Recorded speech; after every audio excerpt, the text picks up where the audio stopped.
The media continues its relentless attack on the movie Sound of Freedom. Today, ladies and gentlemen, we're going to look at the different media outlets who have most recently attacked it, and the attacks, honestly, are just getting more and more vicious. But all of the news is not bad, and we got some major updates for you. Let's get into it.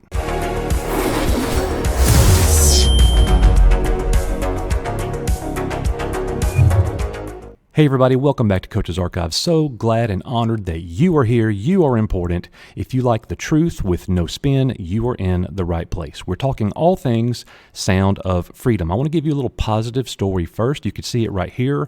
The Ravens football player Odell Beckham Jr. shares his review of the movie Sound of Freedom. That's something that we've not seen a lot. We've not seen a lot of celebrities, whether they be sports stars, movie stars, or whatever, speak about the movie in any type of positive way. So the Baltimore Ravens star wide receiver Odell Beckham Jr. on Wednesday appeared to offer his take on the film Sound of Freedom, saying on Twitter, now known as X, "I don't even know what to say. That's heavy." And that is certainly a sentiment that I share with Odell Beckham Jr. The movie was certainly heavy the first time that I saw it. I was not prepared for it. I literally left the movie stunned. The movie raised a great deal of awareness, and now it's time to do something about it. So, let's get to the attacks. One of the most vicious attacks recently in the last couple of days is right here from theeconomist.com, where they say Sound of Freedom, how to make a fortune with a mediocre movie, turning the culture war into profit. And just by the headline alone, you can see exactly what they're doing. They're trying to say this is all about money. They're attacking people who actually work for a living and get money. They're trying to say that the people who made the movie, that the money is way more important than the message, and we all know how false that is. And here's what you're going to see in this article. There is no evidence to support their claim. This is media spin all day long. Sound of Freedom, how to make a fortune with a mediocre movie, turning culture war into profit. Saying 20 years ago, Barbra Streisand sued a photographer who had taken an aerial shot of her home. Her effort to suppress the photo brought it to the attention of millions, hence the Streisand effect. Trying to censor something and you risk making it bigger. Today, a new name is needed for a related phenomenon, claiming to be repressed to generate hype. Yeah, let me say that again. Claiming to be repressed to generate hype. Sound of Freedom, a new film about Tim Ballard, an anti-transportation activist, is a case study in how the culture war can be turned into profit. So the writer here at The Economist conveniently forgets about all of the things that happened in the movies at the local theaters, all of the people who were turned away, refunded their tickets, the air's going out, everybody has to leave the theater because the water's not running, it's 100 degrees in the theater, so many things involving foul play and apparent sabotage. There's video evidence to support all of those things, but The Economist refuses to acknowledge that, saying, today a new name is needed for a related phenomenon, claiming to be repressed to generate hype. The movie didn't need to be hyped. The movie's a great message. The movie's shocking about what we see. I had no idea that this evil was this prevalent in the world, and many people around the world didn't know that either. And you can certainly identify when media attacks it like this, when they use this angle.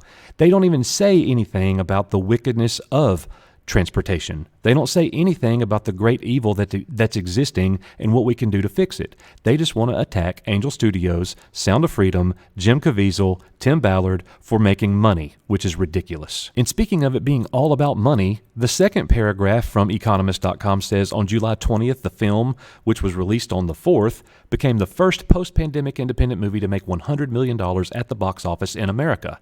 It is now up to $164 million, though trailing Barbie and Oppenheimer, it has made more money than the latest offering of Mission Impossible. It also cost less than $15 million to make, and it starred Jim Caviezel, last appeared in a notable movie, The Passion of the Christ, in 2004. It has had almost no advertising of the normal sort. So again, it appears that The Economist's focus is on money. Something else that they fail to mention is that Angel Studios crowdfunds these movies, and it's not just donations. You can donate to one of their video projects, and actually, it's an investment. You get your money back plus a return, which is brilliant, by the way, and it's a great way to make great movies with great messages today. So here's the best part about this. This spun-heavy article comes out, and people are seeing it on Twitter, and they are making comments about it directed right at The Economist. We could see here, The Economist, how to ruin a once reputable brand with a team of mediocre leftist propagandists. The sad truth is The Economist is the same as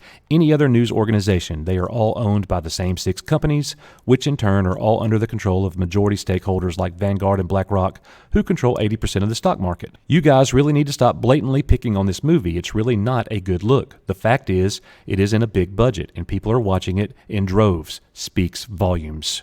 Stopped reading at mediocre. What happened to The Economist? I was a subscriber for 12 years. It's worse than The Atlantic now. When it comes to American politics, they're secondhand gossip. I say this here on our relatively young channel quite often. Never trust media. Question everything. Make sure that they show evidence and receipts before you believe anything. And I say that about myself as well. Nothing is more important than you being a free thinker based on fact. But that is not the only attack. Moving right over here to opendemocracy.net, and you could probably guess they're not for democracy in any regard. They say here, Sound of Freedom is everything an anti-transportation film should not be. Glorifying vigilante justice may sell movie tickets, but it doesn't help transported children. So let's identify the spin with the title first, and then we'll get to the juicy stuff in a second. Sound of Freedom is everything an anti-transportation film shouldn't be. And that's your headline? Definitely gets your attention, and if you're somebody that wants to believe that, that's going to draw you right in. But how? The entire movie is about transportation and awareness and what we need to do to stop it and combat it. It says glorifying vigilante justice. I didn't see that at all. In fact, Jim Caviezel's portrayal of Tim Ballard in the movie, he only killed one person the entire film. And Tim Ballard himself, the real Tim Ballard, is on record on his YouTube channel before the movie even debuted on July the 4th, saying that part is not real. I am not a hero like that. That is not what we did. That is not accurate. That's why the film is based on a true story. That is Hollywood sensationalizing what happened. But when the message is good, what does that matter? How many other things does Hollywood sensationalize that the media says nothing about? They open with the paragraph, Sound of Freedom, released last month, is the latest Hollywood film claiming to provide a window into the world of human transportation. It's based on an alleged real-life activities of Tim Ballard, a retired U.S. Customs and Border Protection agent and the founder of Operation Underground Railroad. OUR is a U.S.-based anti-transportation NGO famous, or notorious, they say, for its vigilante-style rescue attempts and history of false claims. So here they are again trying to do everything that they can to discredit OUR and this entire movement and movie. They say, as professionals, speaking of themselves, with over 15 years of experience each, we feel compelled to add our voices to the chorus calling this film out.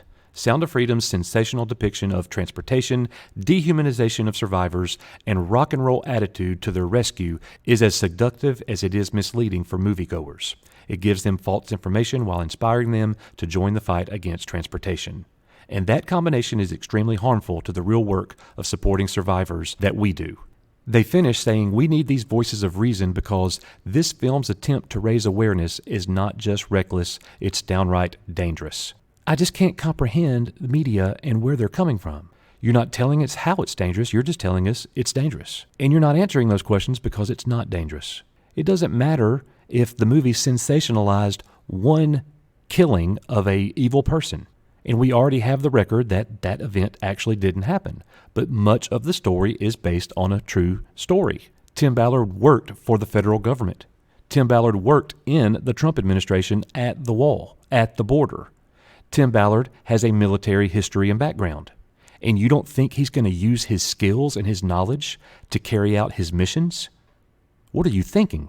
That makes no sense where they're coming from. The only sense that it makes is that they're yet again attacking and trying to destroy the movement the best that they can. The movie is now launching at the global box office.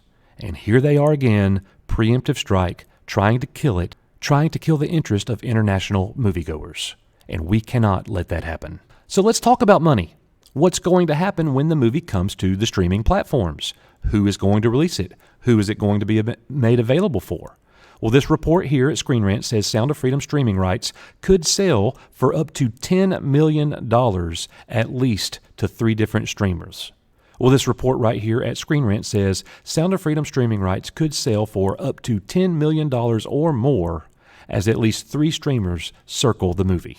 The interest from streaming services highlights the strong desire for exclusive streaming rights for Sound of Freedom and the potential for a significant sale. Now, on another note, I've got some major Sound of Freedom updates that I will be sharing with you. I can tell you that I have been contacted by some people who are involved with the movie and the movement, and I'm very excited to be able to give you the information that is forthcoming. I really appreciate you being here at Coach's Archives, where we're going to continue to report on culture, truth, with no spin. I pray that God blesses you and your family, and that He draws you nearer to Him in Jesus' name. See y'all on the next one.